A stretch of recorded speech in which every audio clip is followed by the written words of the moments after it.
I walked in the assembly, it was like, okay, there's nobody here. No. There's a chair. Oh, there we go, okay. I probably can sit Sit right here. No, they go here. Oh, Okay. I mean, we can pull another chair around here. Is Jocelyn hiding, do you know? Usually she's here. She's here for this, yeah. So is yeah, okay. Usually she's It's good penance. You're the helper today. You're the helper today. Okay. The unofficial. yeah. All right, well, it is 9 o'clock. We get started. So today's lecture is from Matthew 6, 19 through 24. So Matthew chapter 6, 19 through 24. In the name of the Father, the Son, and the Holy Spirit, amen. Do not store up for yourselves treasures on earth, where moth and decay destroy and thieves break in and steal. But store up treasures in heaven, where neither moth nor decay destroys, nor thieves break in and steal. For where your treasure is, there also will your heart be. The lamp of the body is the eye. If your eye is sound, your whole body will be filled with light. But if your eye is bad, your whole body will be in darkness. And if the light in you is darkness, how great will the darkness be? No one can serve two masters. He will either hate one and love the other, or be devoted to one and despise the other. You cannot serve God and mammon.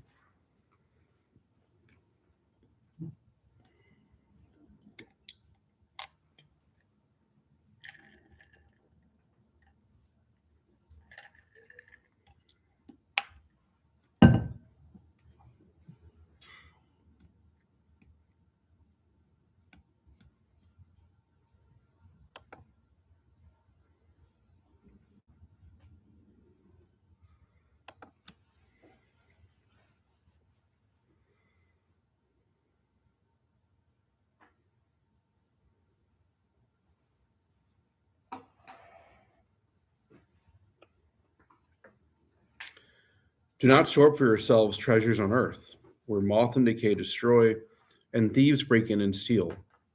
But store up treasures in heaven, where neither moth nor decay destroys, nor thieves break in and steal. For where your treasure is, there also will your heart be. The lamp of the body is the eye. If your eye is sound, your whole body will be filled with light. But if your eye is bad, your whole body will be in darkness. And if the light in you is darkness, how great will the darkness be? No one can serve two masters, who either hate one and love the other, or be devoted to one and despise the other. You cannot serve God and mammon.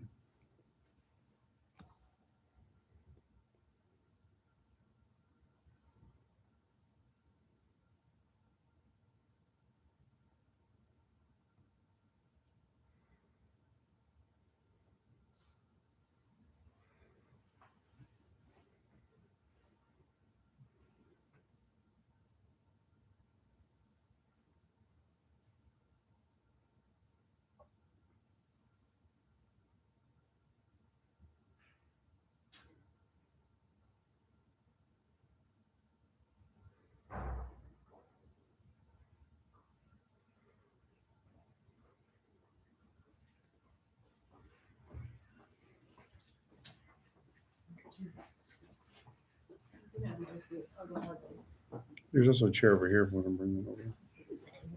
Come on. There's one here. There's one in here. I know, but it's easier just to come from that. I'll sit right here. Come back here. You can sit in a good chair. I'll sit over here. It's no problem. Right here, honey. There's plenty of space.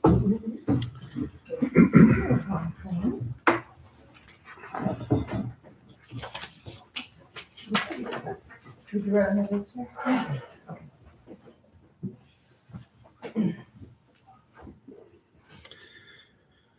Do not store up for yourselves treasures on earth, where moth and decay destroy, and thieves break in and steal. But store up treasures in heaven, where neither moth nor decay destroys, nor thieves break in and steal. For where your treasure is, there also will your heart be. The lamp of the body is the eye. If your eye is sound, your whole body will be filled with light. But if your eye is bad, your whole body will be in darkness. And if the light in you is darkness, how great will the darkness be? No one can serve two masters. He will either hate one and love the other, or be devoted to one and despise the other. You cannot serve God and mammon.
So I think the starkest part of this passage is really at the end where, Jesus tells you cannot serve God and mammon, or that's known really in the ancient world as money, right? So in other words, if you put money as your God, well, you're going to serve that. You're going to have that desire because that's where your heart is, right? So where your heart is, that's where your treasure will be. It's funny, they say that if you really want to learn about somebody, look at their bank statement, right? See where their money's going to. If it's going to certain things, well, that indicates where kind of who they are as a person, what their desires are, what their hobbies may be, but even maybe where their allegiances lie in some ways too, right? And I think there's a lot of truth there. But ultimately, at the heart of this is really overcoming the seven deadly sin of greed, right? Because greed is kind of leads to these destructive paths, and it's kind of easy to fall into it, right? And in many ways, greed and lust and even gluttony are kind of associated with each other. They're kind of these appetites for created things, right? Or things of this world. And it can be hard to overcome that, but it may be easier to overcome that than something like pride, right? I mean, we talked about this last week where Thomas Aquinas would say that like things like gluttony and lust are easier to recognize, right? Because pride, sometimes it takes someone else outside of you to tell you that. And even then, you might not receive it very well, especially if you're in a state of pridefulness, right? But I mean, that thing kind of flows from that as well. So, thoughts, comments, concerns, heresies.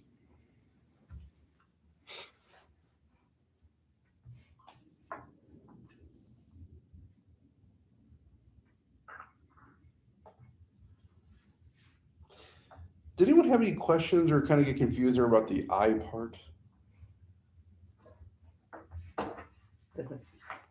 Well, like the lamp of the body is the eye, Yeah. like that whole section. I guess I just feels like, you can look at someone's eyes and see their soul so supposedly, and is that what they're thinking? There's a lot of debate on that. The theologians have kind of had many different thoughts on this. And so there is a thought in the ancient world that the eyes are reflective of the soul in some ways. There also is kind of aspect of like blindness that's associated with like spiritual blindness, right? So in the ancient world, if someone was afflicted with something like lameness or blindness or like impediment, that was a sign of a curse, right? Now, of course, Jesus kind of tried to overcome that in many ways. But ultimately, I think what this is going back to is really Genesis, right? So if we go back to Genesis and look at the fall in Genesis chapter 3, what was the thing that first kind of Eve talked about as being tempted? Fruit looked good. It looked good, right? The fruit look good. Hmm. And so in some ways, the eye is kind of the first aspect of like our desire, right? What we see indicates, okay, that's what we want, right? Or don't want, right? So it's kind of the first aspect of our experience usually that kind of leads down these roads of desire, right? So I think that's kind of, I mean, again, there's Yeah. different kind of thoughts on that, but that's kind of think what they're getting at. And if someone is really filled with joy, you can see it in their Mhm. eyes. Mhm. It would kind of, like you just know their spirit. Yeah. They just look at you different, or it Right. so. I just feel like too, with the way, a couple things come to mind with this is materialism. It's Yeah. like being materialistic. And I'm kind of listening to this lady and I was like, don't do that. Don't buy it. Don't do this. You're just bored. That's why you're doing it. Don't. And it's like making you rethink, like look at your house. It's like, I do have enough cups. Do I need another cup? Yeah. So it's learning to say, what do I need versus want, and materialism, which all goes along with greed. Yeah. I think. Well, especially Storing up things. Yeah, I think especially this time of Lent, and we're looking at things like almsgiving, Mhm. right? And part of almsgiving too is actually kind of even reducing our own stuff, Consumption. right? And or even like just like, hey, do I really need this anymore? Mhm. Maybe sometimes Lent Right. is a time to go through your stuff and like, am I using this? Right. And if Somebody I'm not, else need it can away. someone else use Right. it, right? Yeah. So yeah, I think it's kind of associated with that for sure. And I do think that nowadays with looking in the eyes, people don't do that as much because of our Mm. phones and technology and so just like literally looking someone in the eyes, I think it doesn't seem like it happens as much as it used to, Yeah. in my opinion. Yeah, it But could if be. someone's really present to you, you can tell them. Correct. Mhm. I agree Mhm. because they're either They're someone's on their engaged. phone, they're Yeah. engaged. Yeah. Yeah. Well, I mean, I don't. You guys probably know this about me, but this is my phone. Right. Yes. We're We're all praying And- for you to well, overcome your- But here's the thing, though. Right, But that's your phone. that's exactly why, right? Because this can be distracting. If I get a phone call, okay, I can pick it up, right? If I get a text, I at least know I get a text. Can't really text back. But It can be an inconvenience for other people. Just saying. well, then other So people present with that phone. other people may need to get over it then. Hold your ground, okay? 'Cause I'm in the same boat. That's okay? right. That's right. That's right. Hold your ground on that. That's right. How dare you tell me how to live my life? But I'm sorry, Kathy, How what were many you saying? times now too, are you talking to Texting somebody and drives they're me crazy. So literally people looking at their sometimes phone try at to the have a same real- time? You can't have a real Driving- conversation with text. If you Yeah. want to have a conversation, call me. If I'm not there, leave me a message. I will call you back. Yeah. We'll have a conversation, a two-way conversation Yeah. instead of this. The same thing I with agree. emails at work. I feel like if the Yeah. email becomes 5 pages long, that's a pick up the phone. Pick up the phone. Have a meeting. Yeah. Connectivity, right? Right. Right. And yeah, in some ways, that may be serving mammon too, right? It's a created thing. I'm a slave to my phone. Mhm. Ugh. I mean, I kind of saw it. The eye thing is looking at the whole picture. Don't just look at the material things. Make Yeah. sure you're looking at your life as far as the whole picture, not just. Mhm. No, I think there's truth in that too. The Yeah, spiritual part Mhm. as well as not just the material part. yeah, yeah. It's kinda- And I think in some ways that's related too, right? I mean, sometimes things in our material life affect our spiritual and vice versa. So yeah, I think that's very true. Great. Your thoughts, comments, concerns, heresies? Well, good. Let's go ahead and jump then into our discussion today. Okay, pull this up. So, of course, we're talking about the 7th and the 10th commandments. We're getting down to the last of the commandments. Next week, we'll talk about the 8th. And then after that, it's only about 2 more weeks until everything's said and done. So, kind of getting down to it, right? All right. So, just so you know, the reference there, those numbers are the catechism paragraph numbers. So, if you go back to look at the catechism, those are the paragraphs you look at it. The catechism of the Catholic Church isn't kind of it's thematic, but it's kind of set up in paragraphs, not in pages. So if you were to go back and reference that, you can. Often too, though, I find it helpful to talk about maybe certain ethical dilemmas in kind of talking about these aspects. So, for instance, probably the most classic dilemma we talk about in the 7th commandment would be kind of the extreme. And in many ways, this is theoretical. I mean, today we would probably say, practically speaking, this probably wouldn't happen. Or if it did happen, well, we'll talk about that. So let's say, for instance, you have a family, you're out of work, maybe your spouse is out of work, maybe you don't have a spouse, whatever it is, You're trying to find work, trying to get things laid up for your children or for the rest of your family, but nothing's falling through. You've exhausted every avenue of any type of social service or anything else. It's just they can't do any more for you.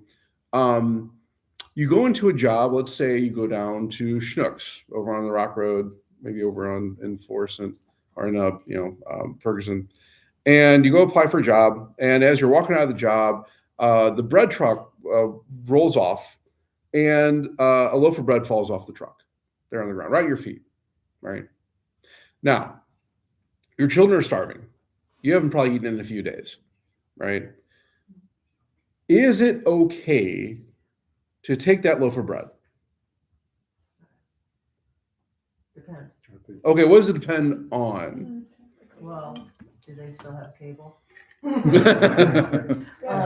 I mean, I think that some could look at that like, oh, that was God dropping it off for me. Well, yeah, maybe. Um, Or what should one do maybe in that scenario? Man, that's a better question. If you take the bread into the store and say it fell off the truck, they probably would say just take it. Yeah, I think that's probably a good solution, right? Or to feed your family, there are food banks out there. Well, that's what I'm saying. Well, we're saying that's exhausted. So Oh, the scenario we're looking at is exhausted. that Okay. all these scenarios have been exhausted. I've gone to the food bank. There isn't any more food for me. Maybe a They can't do it Popeye. right. Whatever it is, it's just all those have been exhausted. I've tried every social service, every charity, everything I could go to, and it's just done. And I just can't find work. I don't know what's going on. This loaf of bread dropped at my feet. What do I do? So if you take it back in and they say, oh, well, go ahead and keep it, then they might be like, oh, we'll hire you because you're pretty honest. I mean, that's a wise thing, probably, right? Yeah. But I guess, is there any circumstance where taking that loaf of bread right then and there would be okay? Well, I mean, in the same situation because the next car could run it over. I mean, it could be, yeah, I think. It's not any good to just leave it there. That was gonna be my thought, that the bread was gonna lay there, Right. run over by a car, Right. squirrels would come eat it first, you know. Well, I mean, again, those are maybes. Yeah. Those are maybes for sure.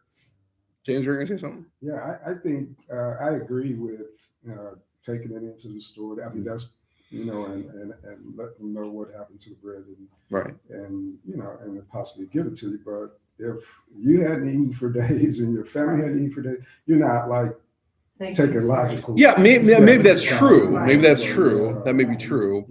Morally speaking, I think that's right. We would say, look, you do the best thing you can do in the circumstance you find yourself, right? And probably the best thing to do in that circumstance is take it to the store and be like, hey, now the store may say, well, we didn't pay for that bread. Our bread's already been delivered. That wasn't part of it, right? Well, you can't go chase down the truck, so at that point, God Right. gave you a gift. Well, okay, let's like But flip it. it's So fine. we said it was Schnucks, right? Which is a rather large conglomerate. I don't know if they'll really miss a loaf of bread or like a Walmart, that kind of thing. Let's take a little bit. Let's take it a little bit farther back. Let's say it's like a mom and pop store down the street. And then I probably would definitely take it. For- yeah, I okay. think Okay, you well, get what's- more compassion. What's the difference there? The size. The margin. Just the size? No, I think it's the margin, right? So The that profit that margin. mom and pop Yeah. store Yeah. is going to be much more affected by a loaf of bread than the big giant company of Schnucks. Regardless, we would say you do the best you can, but does that really? I mean, that might be also a factor in the culpability of it, right? So would there be any scenario where that'd be okay just to take it? I think I agree with James in the sense that, like, if you haven't eaten for days and you're that stressed and you've been trying to find a job and you're worried, and that would be like my sign from God, thank you for the bread. Okay. That'd be the final Yeah, and thing, again- take it. Again, the actually would be what's reasonable in that scenario, right? What's the person? I mean, again, when we talk about we're talking about ethics, which is always objective compared to sin, right? So the ethical thing to do would also, take it back. Yeah. That would be the ethical thing to do. That would be that would not be grave matter in any scenario, right? But yeah, is there a reduced culpability in taking that bread in the scenario you're in? Yeah, Mhm. it'd still be a violation, but maybe not be mortal. Well, you Right. thank God and then you go to confession and say this is Well, what happened. but see, that's presumption. So that's the thing, right? We don't want to do that either, right? I mean, you We gotta want to be- presume God's mercy. We don't want to do Well, that. You gotta cover all your bases. I think you're desperate though. If you're desperate. You're desperate. And you see Yeah, well, things, that's what I'm saying. I you mean, might so just- again, I think that would be definitely matter for confession. Yeah. And we don't want to presume that, but also I think in the certain scenario, yeah, I mean, we want to look at that and say, well, you imagine that if we're any of us, that culpability would be reduced, right? Yeah. So yeah, but regardless, is that still a violation of the seventh commandment to take the bread? Yeah, Yes. okay, It's not true. right. Let's take this a step further. Let's say we're all teenagers. We get a job at I don't know, Dairy Queen. And we just had a rough night the night before, and we find a little spot back in the back in the storage closet. And, it's like it's not that busy right now. I just go down and take a nap. Maybe like 15 minutes, 20 minutes, maybe half an hour, maybe an hour. What do you think about that? No. You get caught, you're fired. Well, would they be justified in firing you? I think that's stealing time. You're Yeah. being paid Well, if to you work. clock out You for never know 20 what it minutes, is. Even if you're busy. Yeah. Hours work done. Yeah. It's like I on the mean- news now. Still being paid. Yeah. I mean, so okay, let's take it a step further. Let's say you have a corporate job and you're a salary, right? So okay, I was working late last night. I was actually doing something for the company, and so, but I mean, boy, I just need to take a quick nap. So I may go in the supply closet, maybe make a nice little makeshift bed, take half hour. I don't know. It's a You little tough it out. different. Well, if you worked the night before for the company, you did it without, your salary was then, so you can swap your time with your salary. Well, let's say That's though. right. You can just- Let's say though, the reason that you did that was because you already were flexing your time. Very well. Or flexing your time. I had a doctor's appointment in the afternoon, Oh, so I did that and whatever. It would be unethical to do that. Why? Because like she said, you're being paid to do your job, you're at work. Yeah, you're stealing You're time. doing your job. Right. Yeah. Well, okay, let's just It's not like you say, take your lunch Take a break and then go take Yeah. a nap. yeah. It's like Well, okay, taking let's a just lunch take the break. scenario. I wasn't working for the company last night, but I was taking care of the kids, and we have a newborn baby. The baby was just had a bad night. I had to be up with her or him all night. I'm just really tired, and I just could use like an hour. Yeah, welcome to parenting. Yeah. I mean, again, it goes to these are tough. Mhm. It goes to your state of mind. I mean, when you're sleep deprived, you do crazy things. So Mhm. that could be, your state of mind could be affected. Maybe. And it's not. Maybe. Yeah. Anyway. Yeah, I mean, so yeah, I think that's right. It's really there is something of like stealing time there, even by reflecting it, right?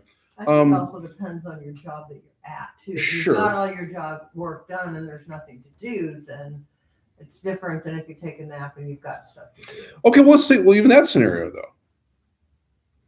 I got all my work done. Why am I here? Yeah, I mean, so well, you're getting paid to get your work done. Well, this, Mhm. you're taking It more depends Dairy on- Queen where you don't really have tasks. You just have Well, to care either- for the customer. yeah, either way though. Let's say either way. Let's say okay, it's maybe it's a busy season or it's a slow season. Because you never know when people are going to start showing up. Yeah, I mean, so should I in that scenario though maybe go talk to my supervisor and say, hey, look, I got my work done.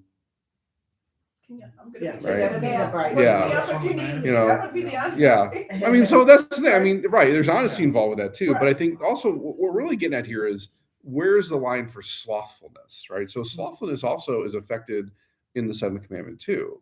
Then slothfulness, I'm not actually using my time that's given to me in the way it is, and that way I'm kind of stealing it.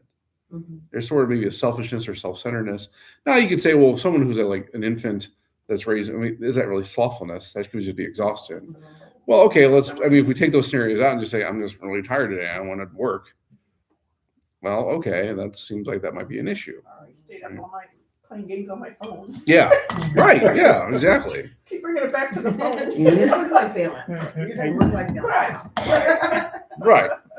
All right. So, I mean, these are kind of the extremes that we're talking about. And again, I mean, we're talking even with the issue of loaf of bread. Yeah, in practically speaking, that really shouldn't happen. There are services either through the church, through the community that provide in these scenarios, right? So now, again, you could say, well, do the people know about them? Well, that's a different scenario, right? And so, but in general, we would say that today in our society, especially, there are resources people can go to that wouldn't happen, at least you would hope, right?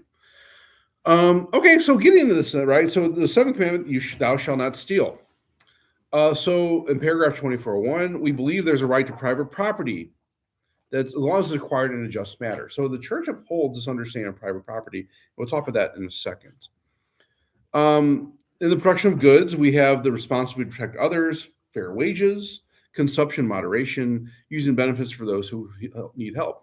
All right, so the scenario we use about, the office work, I'm working for a company. What if they're not providing that to me? What if I'm being underpaid? What if I'm being put in dangerous situations? Are you saying it's all right to steal time or whatever? That's what, yeah. I my attitude about that has always been Office no. supplies or something. I say no because we live in a free country, and Right. we have a right to go look for a job. Right. That's always been. I've as a supervisor, I had that explanation with a discussion with employees a couple of times. I'm like, look, if you really don't like your job, paper. Yeah. I'm going back years, but paper comes out tomorrow morning. Yeah. Start looking for Yeah. a new one. I mean, and to me, to take and especially if you've never taken it up with a supervisor and said, hey, I feel like I'm being underpaid. Mhm. This is why I'm more valuable to you. Yeah. So it's a very common thing. People do that. Now that in the same regard, I think the obligation of an employer is to provide those things for their people. Yeah. But you're right. I think in the United States, especially, or in the West in general, you would say, yeah, look, if you don't like your job, you can go find another one. Yeah, I think the bottom line is you chose to work there and you knew what your salary was going to be when you got hired. Yeah. Right. Yeah. I mean, you made an agreement Mhm. Right. to do what you do, and like I say, it's a free country. Yeah. Move on down the road and do Yeah. something different. And So we define theft then as usurping of others' property as a grave sin. So usurping of others' property. So that could also just mean really it's an act against justice, right? Giving to one what one is due, right? So hey, you do some work for me, I owe you a wage. Now you can say I'm going to do this out of charity, but again, a lot of that depends on what's been agreed upon in this, and that really reflects also in the eighth commandment. We'll talk about next week, right? And we'll get down here a little bit further, talk about that further. So even like the work that's poorly done, excessive expenses or damaging property. So we talk about excessive expenses. We're like, I'm just like, I just go on these shopping sprees. It's like, well, okay, but do you really need all those things, right? That can be kind of a form of theft. Theft is also not keeping your word. Wait, And how here- is that a form of theft if you bought it?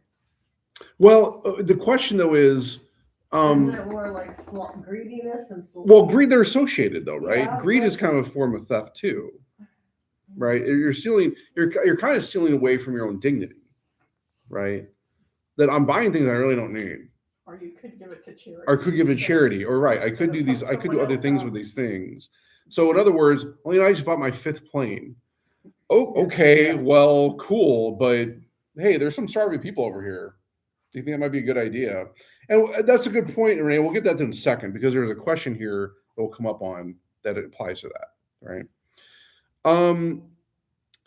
Also, kind of not adhering to fairly signed contracts, as you were saying there, Mike. Right? We have this agreement. And you're not going to hold up your end.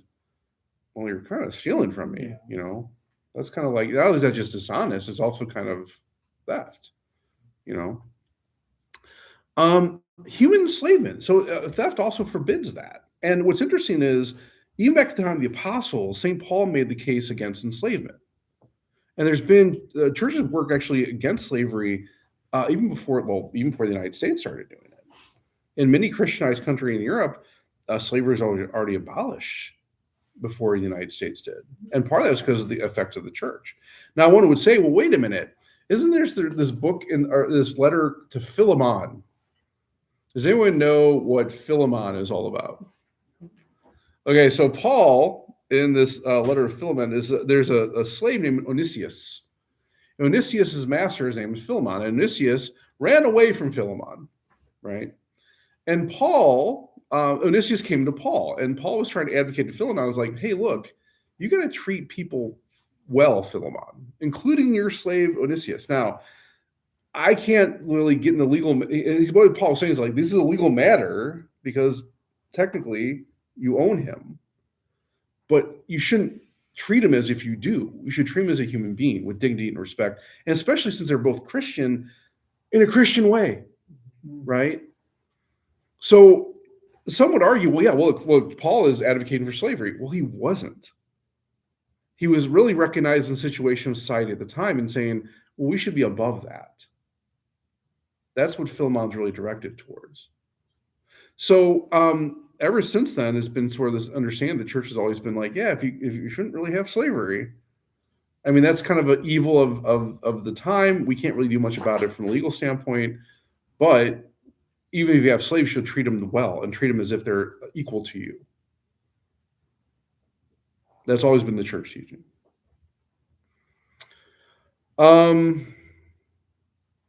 Questions about that?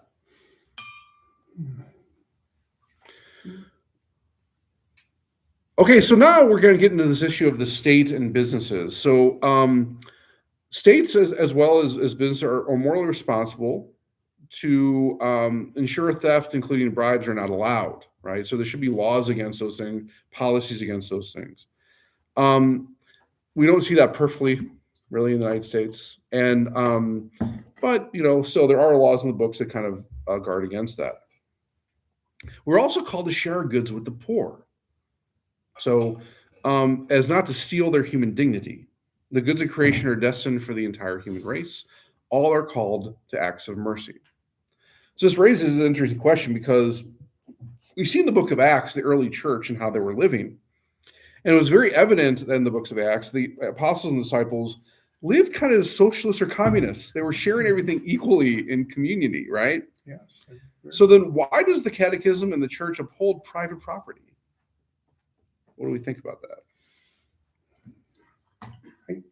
I've always had a lot of questions about that. I always think about, and I guess when I try and realize that what I have is the only reason I have it is because God gave it to me. Mm-hmm. Why he gave it to me instead of you or you, I don't know. Yeah. I mean, I especially as you get older, you start looking back on your life and you look at the things that the breaks you got that other people didn't get. Yeah. It's like, oh my gosh, why did I deserve this and this and this? So yeah, it makes it hard to justify some stuff. It's Sometimes, like, yeah. You're like, wow, Well, did I maybe- really deserve this? Or, Maybe there's another question. Do we see this kind of form of living in the church today?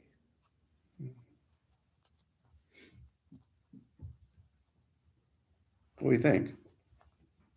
Well, some religious orders don't own anything. Many don't. Down the street, for instance, Brotherly Good Counsel, the Dragon Slayers. They take the evangelical counsels of poverty, chastity, obedience. Well, poverty means they don't have any private property. Well, what's that all about? Wait, hold on. I thought private property was good. Well, they do have things that are given to them, but they don't own like. But they still give it to the community. I mean, so Jesuits, Dominicans, Franciscans, all these orders live that way, or at least they should. It's actually kind of funny.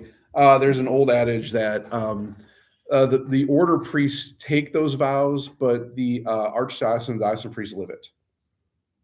I don't know if that's true. Maybe so. Because if you see like some of the living space, a lot of these orders, like, oh, okay, whatever, fine. But yeah, okay. So is that okay? Well, I mean, when you take an oath of poverty, you are given a place to sleep, a roof over your head. Mm-hmm. Other people have to provide for themselves and their family, and be able to rent an apartment or I guess buying a house as opposed to renting, you could debate, but it's probably better to just have your own house to me if you can, Well, I mean, the question I think I'm really asking here is, are these orders violating this understanding that private property is a good? Well, they own property. It's just a communal. So. But there's not private individual property. Mhm. yeah, but when you joined the order, you weren't enslaved into the order. You went. I mean, what's it take? Yeah. Like 12 years to be a Jesuit. I mean, Yeah, by that's the great. time Well, you need to have a doctorate to be a Jesuit. but I that's mean, why. by the time you get there, or even any of these things, Mhm. you're in training long Yeah. enough that you understand what Mhm. you're getting in. Yeah, no, I think that's true. You're getting There's so into. And even with the apostles back in the time of the early church, it was free will. It was not like you had to like hey, if you want to be a Christian and live in the community, that's fine. But if we're going to live here, well, okay, well, there has to be some kind of act of the They will. also recognize that it's okay for farmers or people to have property Sure. to grow, to feed, and Well, because there is it's one for interest. everyone. There's a very interesting. There was an interesting story in Acts where there was a couple that actually was rather wealthy, and apparently they withheld certain things for themselves, right? And because of that, they were struck down. So wait a minute, hold on now. Wait. So that seems a little different, right? So, but I think again, it goes back to the act of the free will, right? That even in religious communities, and even the time of the apostles, and even as like a priest, we're called to give ourselves completely, right? Everything, right? And not to say that having private property is bad. No one's saying that, but also that depends on the state of life you're in. So I think, Mike, you're absolutely right. By becoming a priest or becoming a religious or doing whatever, you're making an informed action of the will. It wasn't surprising. It's not like, oh wait, celibacy? Wait a minute, hold on, wait a second, right? It was like, hold on, wait, hold on. Poverty? When did this come out? There was an understanding involved with that, right? And there was an actual will that was following it. So we kind of have this understanding. This is kind of developed by Pope Leo XIII. And we kind of see this first explicitly talked about in the church in the document Rerum Novarum, right? So in Rerum Novarum, this is kind of one of the excerpts of it. Pope Leo XIII actually upholds private property. And this maybe one of the reasons why Pope Leo XIV took his name, because Leo XIII was kind of a champion of social justice, right? Of understanding of a fair wage, of understanding like upholding of the goods of democracy. In this document, what he kind of talks about is the different forms of government at the time and kind of weighs the pros and cons of it. And so, for instance, he talks here about like socialism. And what he basically says, the civil government has the opportunity to uphold the goods of private property and the dignity of the human person, because private property is associated a lot of times with dignity. Just as you said, Mike, we're giving these things as stewards from God to use for their proper end, right? So the things we're given are not ends, they're means to a higher end. And so if I win the lottery, well, then maybe that's a sign from God that I'm called to use that money for the good of the people around me. And not to say I can't provide for my family, provide for myself, and maybe even set up structures for my descendants, if I had any, for them. But maybe my nieces, nephews, so make sure, hey, you're going to college, you're going to have a good life start, good. But anything after that is like, well, hey, this is really for the people of God. And I should discern that in freedom to do that, right? So the good of private property is not for our own benefit, it's for the benefit of everybody. And so in that regard, what's interesting about this document is that, actually, I'm going to share it with our... The interesting thing about the document is that he kind of goes through these different aspects of the different governments at the time: socialism, communism, democracy, even like a monarchy. And what he kind of determines is like, if you look at the pros and cons, he doesn't necessarily like say there is a definite good one that we should follow, but he does kind of indicate the best one we have right now is really kind of democracy, and not just a democracy, but also a republic. Because it seems like democracy and republics uphold the best dignity when it comes to private property. Okay, well, you can say, well, wait, well, communism, everything's shared. That seems like that's pretty good. I mean, God wants to share our goods, and communism actually forces you. That's the problem. No free will. It's not giving it freely, it's forced into it. You have to be, or we have to be very careful Mhm. when we look at people like Elon Musk, these many riches, Mhm. that we don't let that become envy. Sure. Oh. Sure. Because, you know, the thing about it is it's not up to us how they use what God has Mhm. given them. It's up to them. Yeah. So, you know, to demand that they give up Right. fortunes, Yeah. you know, to me that's envy. Yeah. Well, I think I think there's all movements on our side today about like, forcing people to pay more into taxes or whatever else. there's Well, a difference between counsel right. and envy. Right. Exactly. And so that's the thing. I mean, yeah, someone can counsel and say it's maybe better to do this, and that's maybe you should consider that, and that's different than forcing it. Now, to be fair though, too, Pope Leo the 13th also looks at democracy and says there are limitations there, especially when we look at like capitalism, right? So capitalism may be the best form at the time, maybe even today, that we have to actually allow that free will giving, but there are limitations to that. Primarily consumerism. We were talking about earlier, right? That it's not good then to be totally directed towards just buying, right, and accumulating. And capitalism can, and sometimes does, foster that. But that's still an act of the will, right? The will is still involved, and the dignity of that choice is still present. So you can't violate that conscience in that regard and force it upon somebody. And it seems like democracy, capitalism allows for that choice, right? But the church was still upheld, but we still should look at these things as means, not as ends, and be good stewards of the things that we're given in good conscience. Make sense? Questions, comments, concerns, heresies on that? Oh, I don't know. I shouldn't say Elon Musk. It so happens a lot of wealthy people give a lot of money to charity. Bill Gates did. If you look up Elon Musk, he doesn't. Yeah. And when he does, it usually benefits his business. But then again, on the other hand, he employs a bunch of Yeah, people. I mean, again, I think there's always these limitations, and I think it's good. We only have some of the aspect of it looking objectively, but I don't know what's in Elon Musk's heart or mind. I don't know. Maybe he's planning when he dies, he's going to give it all away to charity too. I don't know. I mean, it's again, there's these scenarios that are out there. It's like we can't really judge that because it's individual. That's what I'm saying. The thing about it is we may feel it's wrong what he's doing. Mhm. However, we can't let that become our focus. Yep. Because when it boils down to everything, who's responsible for what he has? It's him. Yep. If we are envious of that, then that could lead us in the wrong direction. Which I think is a good segue into our next. So when we look at, okay, so we also give some acts of grave matter, maybe something to consider, especially going into the reconciliation. Did I take or keep stolen things given to me by others? Did I hurt or spoil another's property?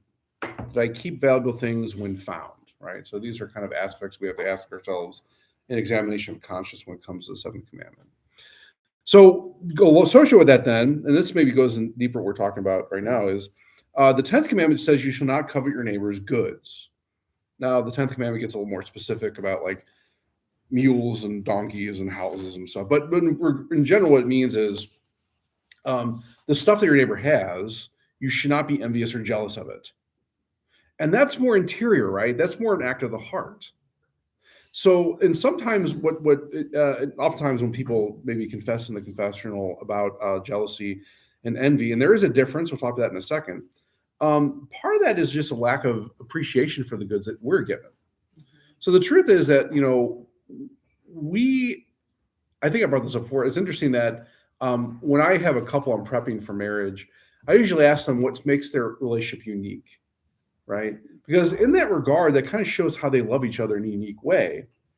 What people don't really understand, though, is that the way our relationship with God is also unique, too. God loves us all in a very unique way. And part of that it makes it some time to understand that or even recognize it. But God does that. He gives us all particular gifts or individuals to us that no one else necessarily has.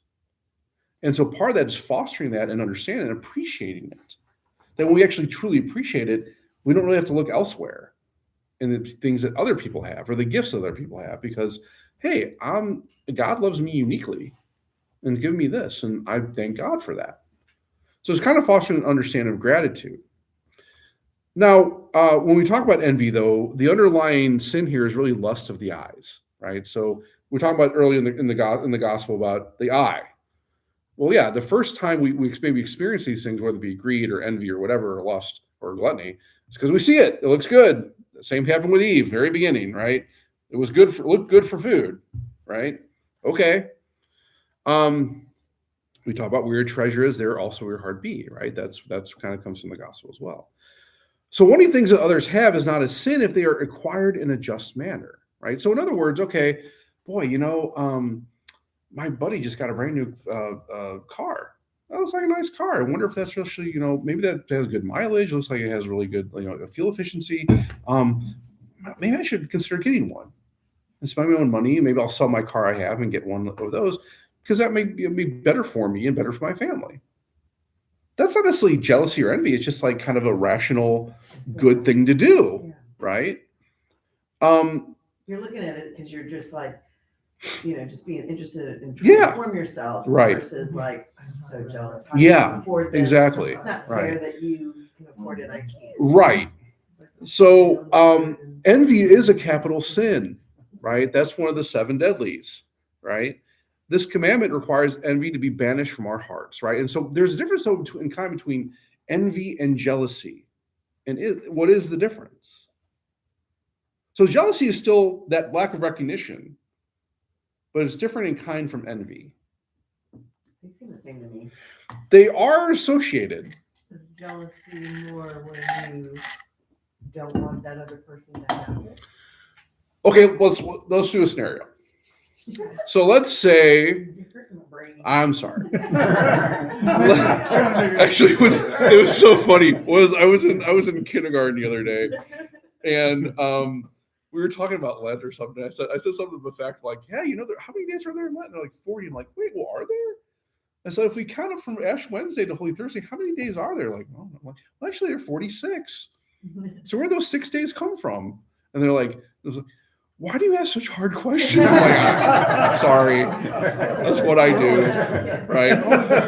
Yeah, it was funny. I laugh. It is my job, right? Okay, so let's say my neighbor gets a brand new Lamborghini. Now, I can say, boy, I kind of wish I had a Lamborghini too. I mean, good for him, he has one, but like, I kind of wish, I don't really need one, I guess, but I mean, boy, it would be nice to kind of drive down the street and like show off and whatever. That's much different than, that guy is such a jerk. He does not deserve that Lamborghini. I deserve that Lamborghini. Not just any Lamborghini, that Lamborghini, right? Which one is jealousy? Which one is envy? I think envy was the first one. Envy's the second one. Because envy there's an association of pride with that, right? That's not you, it's I am better than you and I deserve that. Jealousy is like kind of what we're talking about, I kind of wish I had one, but I don't need one. But it'd be nice to have one. It's still a lack of recognition of the gifts that God has given you. But one is more severe because it involves a level of pride. And that's what envy is. It's a disordered desire for goods for your own benefit, not for others. And one can lead to the other. They certainly can. You can very easily go to, I kind of wish I had one too. Man, what did he do to get that? I bet he stole like money for it. I bet he's embezzling. That jerk, he doesn't deserve, I deserve that. Not a very broad line there, right? It's pretty short. Concerning jealousy, in the Old Testament, God's described as being jealous from time to time. Mm-hmm. And one of the things I heard about that was that jealousy is kind of wanting something that's rightfully yours. Like he was jealous because of the Israelites weren't being faithful to him. Yeah. Or whatever. Yeah. So that it's like rightfully belongs to you. Yeah. Yeah. So I mean, just like with anger, there's like righteous anger and there's malicious anger. I think in some ways there's actually like an ordered desire and a disordered desire. So I think you're actually right, Greg, that like with God, we belong to him, but you're not reciprocating that understanding. And that's disordered. That's illogical. It's against reason completely. That's much different than, like, okay, well, like the good jealousy is like when we're talking about is like, oh, we know, oh, he's got a brand new car. Kind of, oh, maybe that might be something that we could look for our family. It might be good for us. There's maybe a level of jealousy. It's like a desire for something else, but it's ordered properly towards the end, meaning service to my family and maybe even better for the environment, whatever it may be. Or even more cost effective. Hey, I'm saving more money. Maybe I can give more money to charity. It's not a Lamborghini. Yeah, well, sure, fair. I use that as, again. Whenever we're talking about extremes, I always go with the extreme circumstance, right? Because even that, like maybe a Lamborghini could be good for you in some way. I don't know, right? Beneficial. Yeah, right. I mean, yeah. You're a big boy. Maybe you might not Oh, not me. I'm not saying me. I'm just saying in general, right? So we got to understand that, right? So basically, jealousy could be anything because you're not happy with what God is giving you. So if you're content with what God is giving you, you really don't need to worry about whether. Right. Exactly. Yeah. So pretty much, we should just not get out of bed. Yeah. Well, didn't say that. It's like you might be like, I want that. So yeah, well, the next one, how do we overcome it, right? So a baptized person combats envy through goodwill, humility, and abandonment to the providence of God. In a nutshell, it's actually expressing gratitude, right? Growth in gratitude. That's kind of where discernment starts. And that's also like a good life to live. If I'm grateful for things I'm given, I'm grateful I got up this morning. I'm grateful I had a roof over my head. I have food that I can eat. I have water. I have sacraments. Okay. I don't know if I really need much else. If you have a car that drives you to church, you don't need a Lamborghini. That's right. You got to church. Would you like want to ride in it? Like, hey, I would love to have that ride in that Lamborghini. Is that just? Well, I think the question you ask yourself there, Karen, is why? Just to have that experience. To have the experience, I don't think there's anything wrong with that. To have the experience, but if it's like, man, I can't wait to be seen. I can't wait to be seen the Lamborghini. Huh? People are going to think wrong with me. Well, maybe you should avoid that. Right? Well, see, that's the thing, right? Yeah. There's a self-service involved with that, right? It's funny you say that because I had when I worked, my boss was pretty well to do. Yeah. And they drove Range Rovers. And especially when they first came out about 15 years ago. Well, they used to, and when you live where I do over in St. Anne, you always got somebody's car in your driveway because you take people to the airport all the time. I've never been on a plane, but I've taken 300 people to the airport. But I would get people would stop me like at church because everybody drove past my house to get to church. And they'd go, did you buy a Range Rover? No, I don't. It's like, no. It's like, oh, good. Nope, not me.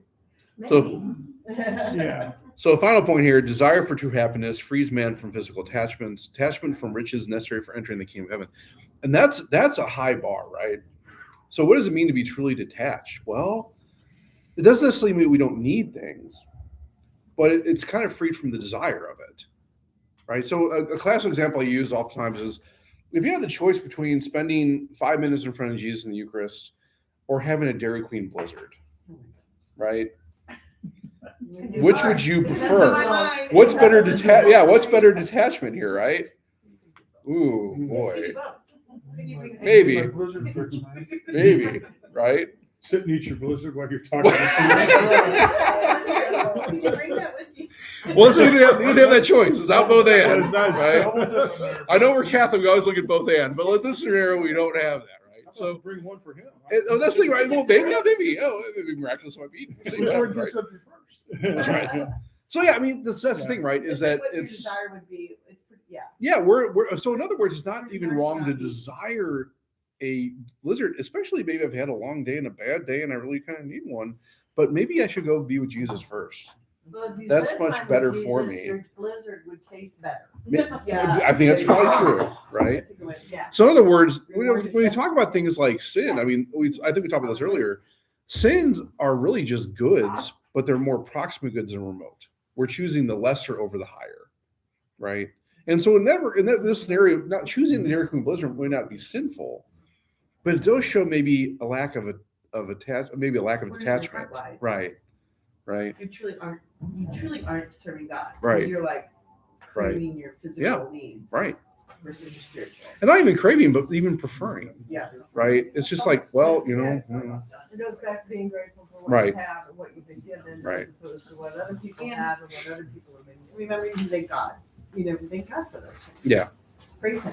Yep. You have to praise Him if you're going to do it. I mean, attachment is a tough thing. Yeah. It's a tough It thing is. because we do need things in this life. And there's, again, a fine line between do I need this or do I want it? Right? The Apostle Paul learned to be content in whatever state he was in, if he was in jail or Mhm. Yeah. things were going there. Yeah. And actually, St. Ignatius of Loyola, I would never praise a Jesuit, but he's a good one. The early one's really good. St. Ignatius of Loyola, he was brilliant in this because he kind of like is just like that. Yeah, we have to understand that everything that comes to us is a gift. And at the time, that gift may not seem that great, but it leads to something even more better than we can think of. And that's where this radical trust in God comes from. That's what attachment is. It's a radical trust in God, that He's going to give me what I need and provide for me regardless, in this life and the life to come. Yeah, Dara, Kathy. Yeah, thanks. Yeah, we're good. Yeah. Any other final questions, comments, concerns, heresies before we wrap up here? So I hope once again we see that, you know, these commandments are not just on the surface. They're deep, right?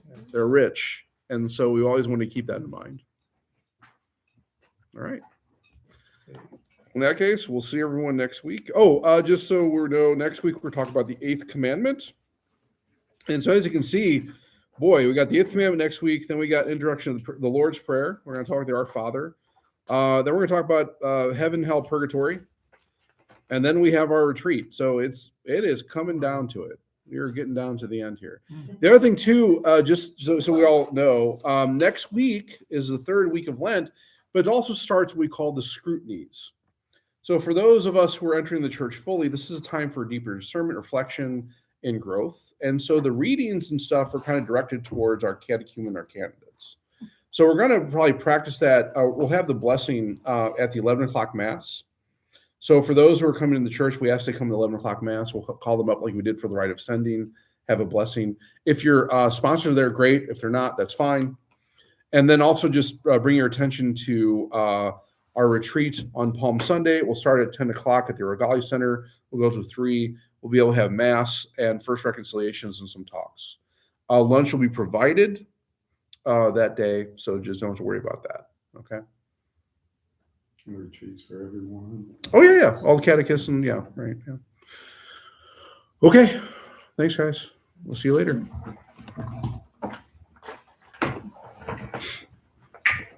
Thank you.